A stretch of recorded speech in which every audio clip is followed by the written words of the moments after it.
होकर जाने पाए, यहाँ से तेरी आशीषों से भर कर जाने पाए। परमेश्वर धन्यवाद देते हैं सारी उन गवाहियों के लिए जो तेरे लोगों ने तेरे सामने दी। मेरे परमेश्वर तेरे लोगों के विश्वास को बढ़ाने के लिए मेरे परमेश्वर आप उनको भी आशीष कर, जिन्होंने गवाहियाँ दी हैं और जिन्होंने सुनी है प्रभु, आप उनको भी आशीष दीजिए प्रभु। सारा आदर और महिमा आपको देते हैं, प्रार्थना यीशु मसीह के नाम से मांगते हैं, आमीन।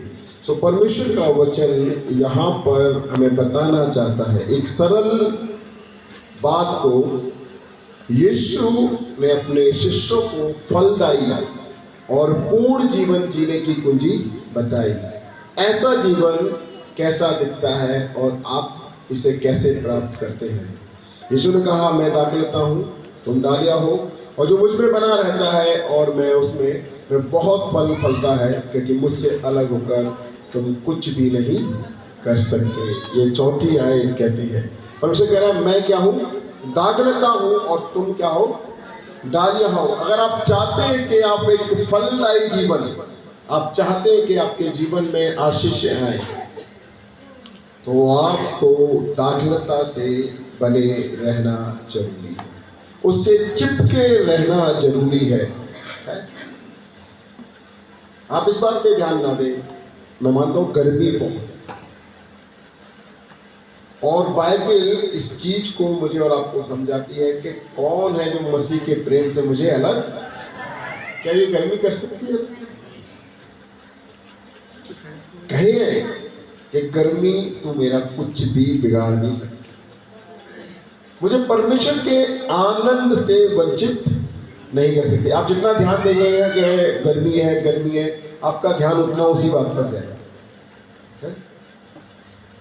एक कहानी मैंने और आपने हमेशा सुनी है, अकबर और बीरबल की। कहानियाँ बहुत ज़्यादा आना जरूरी है, तो मैं परमेश्वर का धन्यवाद देता हूँ कि प्रभु ने मुझे एक टीचर बना के भी रखा है, ताकि मुझे कहानियाँ इतनी याद है कि प्रभु मौका देता है। मैंने क्या कहा, आप परिस्थिति के विरोध में जाइए, गर्मी है बट फिर भी आप उसमें बने रहें। कैसे? अकबर और बीरबल की एक कहानी है, इस तरह शुरू होती है। एक व्यक्ति बहुत गरीब है और वो अपनी बेटी की शादी करना चाहता है, बट उसके पास पैसा नहीं। अब वो अकबर के पास आ गया। बीरबल ने बोला उस व्यक्ति से कि तू अकबर के पास जा, राजा कुछ ना कुछ मदद करेगा। वो आया राजा के पास, राजा जी मेरी थोड़ी मदद कर दो, मेरी बेटी की शादी है और मुझे पैसा चाहिए। और उन दिनों बड़ी कड़ाके की सर्दी, जैसे दिसंबर जनवरी की सर्दी होती है ना, इतनी सर्दी थी, बहुत ज़्यादा, बहुत, ये मान के चलो कि बर्फ से गिर रही। राजा बोला, भाई बिना कुछ किए तो मैं पैसा तुझे दे पाऊँ, तुझे कुछ करना होगा, और जो मैं बोलूँगा क्या तू कर सकता है? उसने बोल दिया कि महाराज जो भी आप बोलेंगे मैं वो कुछ भी करूँगा, कुछ भी बोलेंगे, क्योंकि मुझे अपनी बेटी की शादी करनी है। कि अगर आप चाहोगे तो मेरी जान भी आप ले लो, लेकिन मुझे पैसा चाहिए, क्योंकि मुझे अपनी बच्ची की शादी करनी है। उन्होंने कहा मुझे तेरी जान नहीं चाहिए, बस एक छोटा सा काम तुझे करना है कि जो तुझे पूरी रात ठंड तो से लग रही है, बट उसने उस पानी पर विचार ना करके, अपने शरीर पर विचार ना करके, वो क्या है, एक बल्ब को पूरी रात क्या है देखता है, और उसने पूरी रात जो है बिता दी। सुबह कहानी तो मैं बस इतना ही सुनाना चाहता हूँ, बट आगे की बात यह है, कहने का मतलब क्या है, आप जब प्रभु यीशु मसीह में हैं, आप किसी भी तरह की परिस्थिति में क्यों ना हो, बट आपका केंद्र कहां पर होना चाहिए? प्रभु यीशु। वो परिस्थिति खराब थी उस व्यक्ति के लिए, उस पर वह खड़ा रहा। क्यों? क्योंकि वो उस परिस्थिति से अपना ध्यान हटाकर किसकी तरफ ध्यान लगा लिया उसने? उस बल्ब की ओर। मैं और आप यहाँ गर्मी में बैठे जरूर हैं, हम इस गर्मी को पर ध्यान देंगे। हमारा ध्यान ये होना चाहिए कि प्रभु आज मुझे कैसे आशीष देगा। मेरा पूरा ध्यान उस प्रभु यीशु मसीह पर होना जरूरी है। यदि आप आज के इस सुबह में अपने ध्यान को परमेश्वर में लगाएं और एक फलदायी जीवन जीने के लिए आप तैयार रहें। उसका उत्तर सरल और गहरा था। किसका? यीशु मसीह का। क्या है? मुझ में बने रहो। इतना इजी है ये कहना, मुझ में बने रहो, लेकिन बने रहना कितना मुश्किल है? आज हम देखते हैं, आज की परिस्थिति को देखकर, आज अगर आप सांसारिक तरीके से देखें तो आज की पत्नियां हर दिन क्या न्यूज़ सुन रहे हैं? भाई का नाम क्या है आपकी पति का?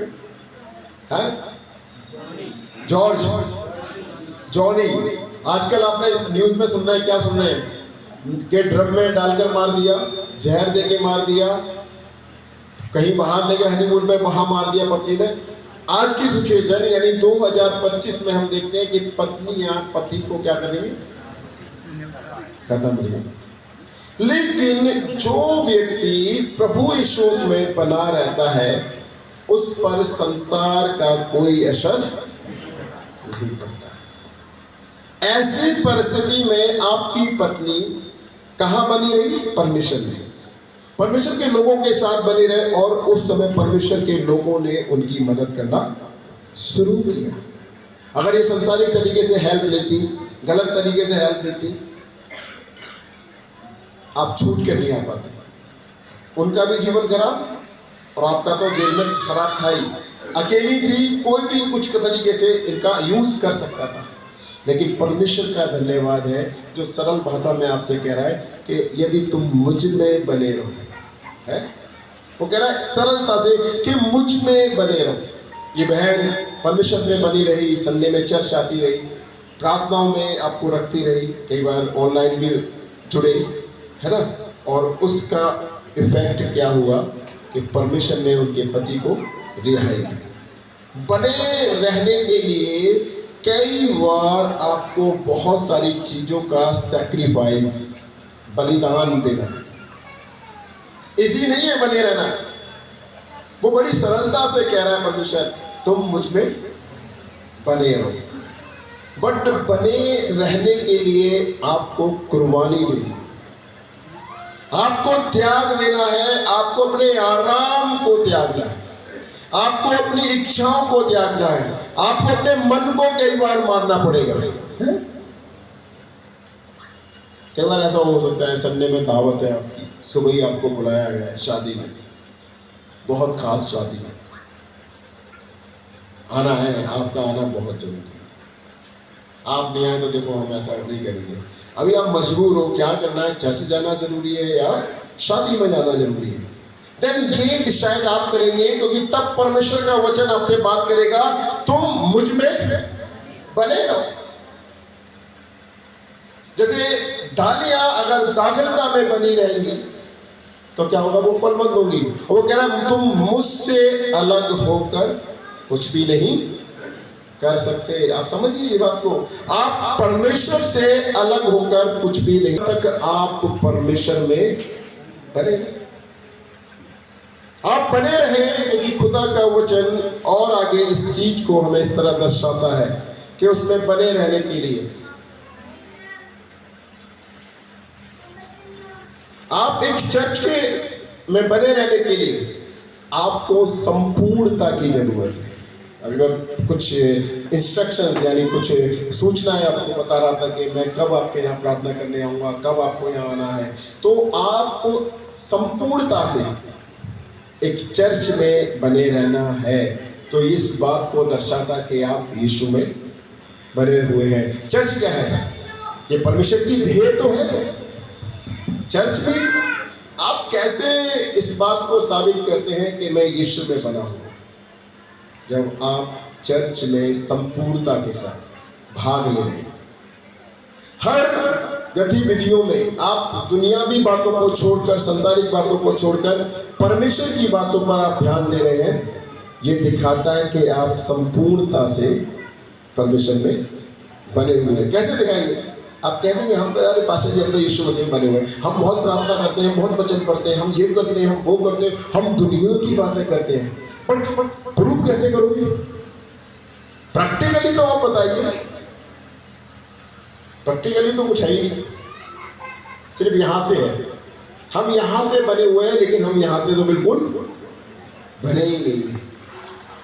संपूर्ण होने के लिए आपको चर्च में अपनी उन गतिविधियों को दिखाना है जो ये दर्शाती हैं कि आप यीशु मसीह में बने हैं। गतिविधियाँ क्या है? ये नहीं केवल लोग आते हैं, अच्छा ये बात बोले चर्च में आने की तो बात है, लोग हम चर्च में हैं, पास्टर को दिखाएंगे, पास्टर हर बार हमें बोलते हैं हम तो चर्च में आके दिखाएंगे। उनका काम चलने दो, बिस्तर पड़े हुए पड़े रहने दो, ये चीज़ें खराब पड़ी है खड़े रहने दो, बर्तन गंदे पड़े हुए पड़े रहने दो, ये हमारा काम थोड़ी, ये केवल यहाँ रहने वालों का काम है। अब ये पास्टर का काम है, पास्टर देखिए, बने रहने का मतलब है छोटी छोटी चीजों को देखना और उनके लिए प्रार्थना भी करना। मेरी बात हो रही थी विशाल से फ्राइडे को ही कि पास्टर जी जब मैं अपने चर्च में मतलब दोबारा मैंने यहाँ आना शुरू किया तो मुझे सारी चीज़ें मैं देखता था चर्च में, चर्च की तरह नहीं है, बिल्कुल सही बात। माइक नहीं था हमारे पास, इन्वर्टर नहीं था उन दिनों जब ये विशाल ने आना शुरू किया, मशीन नहीं थी, मशीन आई थिंक हमने ले ली थी, बट हमारे पास साउंड नहीं था। बट उसने कहा मैंने देखा ये चीज़ होना है, उन्होंने मुझसे बोला पास साउंड, मैंने कहा चलो प्रार्थना करो, प्रभु चाहेगा तो हो जाएगा। और प्रार्थना की गई, हमारे पास साउंड है। उसने बोला माइक भी होना जरूरी है पास्टर जी, हमने कहा चलो प्रार्थना करो माइक भी आ जाएगा। उसने बोला केशियो होना भी जरूरी है। बड़ी बात है, सी हम छोटी बातों को ना करना है, हम बड़ी बातों के लिए सोचना है। प्रभु में बने रहने वाला व्यक्ति छोटी चीजें तो सोच ही नहीं सकता, आप बड़ी चीजों को सोचिए। प्रभु से कुछ भी असंभव नहीं है। उन्होंने सोचा केशियो आएगा, अभी पिछले हफ्ते बोला छोटा अमाउंट लेके ना, कई बार हमारे बच्चे हमारे घर कितने रुपए दिखाकर 2 या 2,500 रुपये दिखा के कह रहा 30,000 की चीज लेकर आओ है? लेकिन ये असंभव नहीं है खुदा से। वो 2-2,500 रुपये देकर परमेश्वर ने उसके बड़े विश्वास को देखा और खुदा ने क्या करना शुरू किया, लोगों के मन में काम करना शुरू किया, लोगों ने देना शुरू किया और चीजें आ गई। मैं और आप हम बड़ी बातों को परमेश्वर में मांगने से पहले उसमें बने। वो कहता तो है कि मांगो तो तुम्हें दिया जाएगा, ढूंढो तो तुम पाओगे और खटखटाओ तो तुम्हारे लिए खोला जाएगा। लेकिन आप संपूर्णता से उसमें बने रहना है। यहाँ लिखा है, देखना अपने मिशन बनाए रखता है। यूहन्ना 15 उस जीवन का मार्ग प्रदान करता है, उसमें बने रहो। बने रहना ही हमारा एकमात्र कार्य है। बने रहने का अर्थ है केवल मसीह में विश्वास करना और बने रहना। बने रहने का मतलब क्या है? केवल आपको किस में विश्वास करना है? मसीह, लोगों में नहीं, और चीजों में नहीं। आप यहां विश्वास करके यार फिर आप दूसरी चीजों को कर रहे हैं, ऐसा विश्वास काम नहीं करेगा। आप अपने अगर यीशु को पकड़े रहा है तो सिर्फ केवल आप उसे पकड़े हैं। तो जैसा मैं बोला कि बने रहने पर आपको कई चीजों का त्याग करना है। आपको केवल अपने रिश्तेदारों का त्याग करना पड़ेगा, केवल क्या आपके माँ बाप का भी आपको त्याग करना पड़ेगा अगर वो परमिशन में नहीं है। केवल आपको अपने बहन भाइयों का भी त्याग करना पड़ेगा। ये भाषण में गलत बोल रहे, कैसे कर देंगे? करके देखिए। जब आप प्रभु के लिए कुछ छोड़ेंगे, क्या प्रभु इतना निर्दयी हो जाएगा कि वो आपके माँ बाप से आपको अलग कर देगा? क्या वो आपके भाई बहन से अलग कर देगा? बट उस समय सिर्फ आपको चेक करेगा वो कि ये मुझसे ज्यादा प्रेम करता है या अपनी पत्नी से या अपने भाई से या अपनी बहन से या अपने बच्चों से। यदि हम परमेश्वर से प्रेम करने वाले हैं, हम परमेश्वर के लिए सब छोड़ने वाले हैं। पति को भी, पत्नी को भी। यदि पत्नी परमेश्वर के विश्वास में नहीं है, प्रभु यीशु मसीह के साथ नहीं, छोड़ दो। ऐसी पत्नी के साथ रहना उचित नहीं, ऐसे बच्चों के साथ रहना भी उचित नहीं है, ऐसे पति के साथ रहना भी उचित नहीं है। इसलिए आप उसमें बने रहें। तो अगर आपका पति बिगड़ा हुआ भी है ना और आप उसमें बने यीशु मसीह में, तो वो बिगड़ा हुआ भी क्या है, बाद में आपके पास आ जाएगा। प्रभु आपके मन को देखेगा तो वो बिगड़ी हुई चीज को भी क्या कर देगा, सही कर देगा। और वो कह रहा है मैं सभी चीजों के लिए हमारा एकमात्र स्रोत बन जाता है। खुदा का वचन कहता है बने रहने के लिए यीशु छोटी छोटी चीजों के लिए, मैं बोला बड़ी बड़ी चीजों के लिए, छोटी छोटी चीजों के लिए एकमात्र वही स्रोत है। कुछ भी मांगे तो वो यीशु मसीह देगा, कुछ भी मांगे खुदा यीशु देगा। कोई बात मुझे याद आ रही है, एक बार जॉय ने बोला, नानी क्या बात है, पापा ये इसलिए हो गया, आप प्रार्थना